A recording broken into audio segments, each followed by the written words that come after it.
there making it, and I read in TV Guide, I believe, a paragraph about this British show about a father and a son-in-law who fought about everything politically.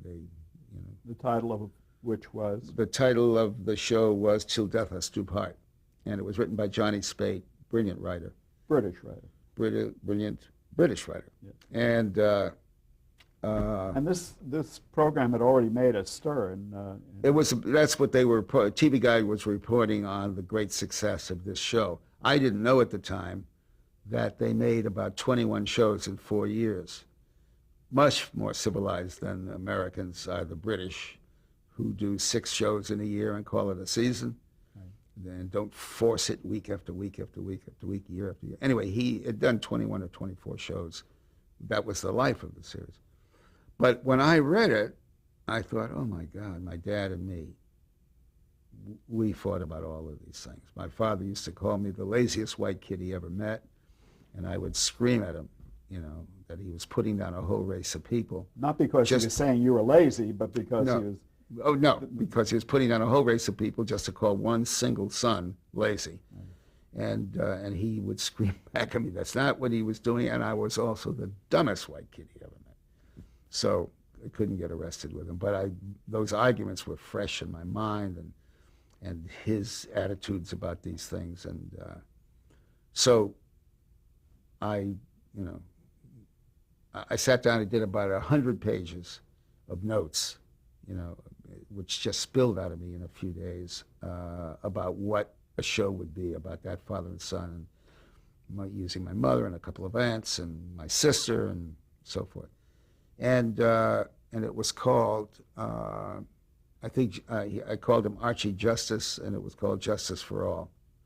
And we sold it to ABC easily, and made a pilot at ABC. Had you seen the actual British version of it? No. How could you then get permission to do this? Well, I didn't need permission to do it because what I was doing was 180 degrees removed from what they were doing. I was doing an American situation comedy, and what they did was an argument on a subject. They're going to argue Afghanistan or...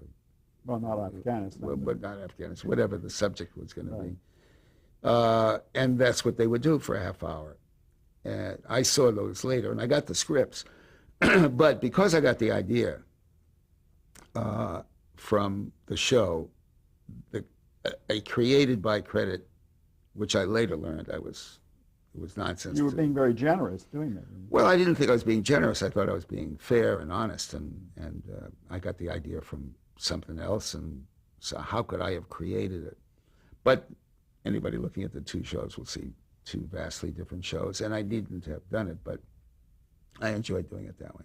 Who at ABC did you sell it to? Sold it to whoever was head of programming, I guess. I sold it to the head of program, who was there for a short period of time. Wasn't Tom Moore, was it? No, it wasn't Tom Moore. Tom Moore was earlier years. This fellow is active here. Marty Stargett? Marty Stargett. Sold it to Marty Stargett. Sent my 100 pages to him in London. He was over there for some reason. And they ordered the pilot. I think Dan Melnick was also there in some capacity at ABC. Maybe not. Maybe that was a little later. But anyway, Stargett and Elton Rule were involved in buying the pilot. I made the pilot. ABC had the option to ask me to make another pilot if there was a problem with any of the casting. They didn't want to put the show on the air. I made the pilot from the first pilot with Carol O'Connor and Gene Stapleton in the 2 lead roles. Now, Gene had made her reputation on Broadway, hadn't she? Gene Stapleton? Yes. Yes, I saw her. I can't remember what I saw her. Bells Are Ringing? The Bells Are Ringing, yeah. And when she came in to read off of that. And who were the 2 kids, the daughter and son-in-law? I've remembered them in other years when I haven't cared to mention it. But it was not Rob Reiner. But it wasn't Rob Reiner. I had talked to Rob Reiner because I knew him since he's 8 years old. Because you were friendly with his dad. Yeah, Yeah, and I have my oldest daughter and Rob are exactly the same age, and they played together in the summers when we had houses near each other at Fire Island. And but Rob was, I thought, too young at that time. This is 1968. I begged them not to pick up the option, let me just take it someplace else. But they elected not to put it on, but to control it for another year by making me make it again. So I remade it with two other young people, still not Rob and Sally. And look how the universe is on your side when I can't remember who said, at the moment of commitment, the entire universe conspires to assure your success. I've never known anything I believe more or found more evident in life. So I was really committed to this show. I didn't understand that the universe was conspiring to assure my success because they didn't pick up the second one either. And by the time CBS came along and Excuse me, what was their objection? It just didn't work? They didn't evidence any objection. I knew what the objection was, but they didn't say it. They roared with laughter because the characters were undeniable. These, Carol and Jean, go fool with that. So everybody laughed, but they were afraid of it. They were simply afraid of it. When Robert Wood came into CBS, president of CBS. Replacing Jim Aubrey.